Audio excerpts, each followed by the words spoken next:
Senator, for what purpose is Junior Senator for Richmond City, Senator McClellan, rise? Thank you, Mr. President. I rise to speak to the bill. Senator has the floor. Thank you, Mr. President. I wanted to share another story from Laura Lynn Clark in Henrico County. She is also a home care provider who earns less than minimum wage, although she works full-time. For 25 years, I worked as a home care provider for a woman with disabilities. This woman was more than a client for me. She truly became part of our family, and I was able to help her live the happiest, healthiest life possible. During those 25 years, however, I never made more than $9 an hour, despite my hard work, my experience, and my skill. The cost of everything continued to go up and up, but my pay stayed mostly the same. And it's not just home care workers, child care providers, food service workers, truck drivers. We are all struggling to make a living, and it's getting harder and harder for all of Virginia's working families. My husband had to work 2 to 3 jobs to supplement our income.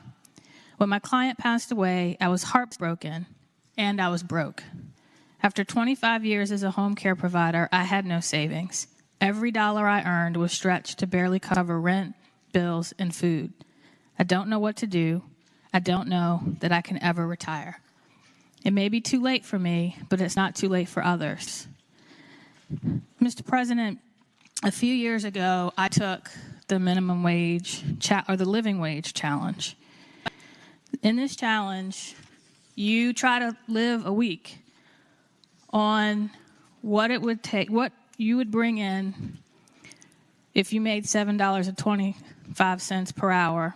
The generic calculation estimates that these earners, after their housing bills, have $77 for the week for food, gas, emergencies, and everything else they have to pay for. Mr. President, I ran out of money on the second day. The Pew Research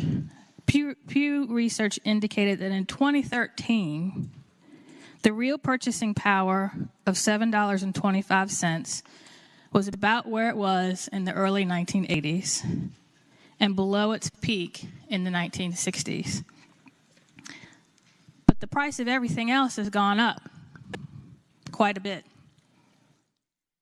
And folks are struggling just to put food on the table, choosing between medication, food, clothing, shelter.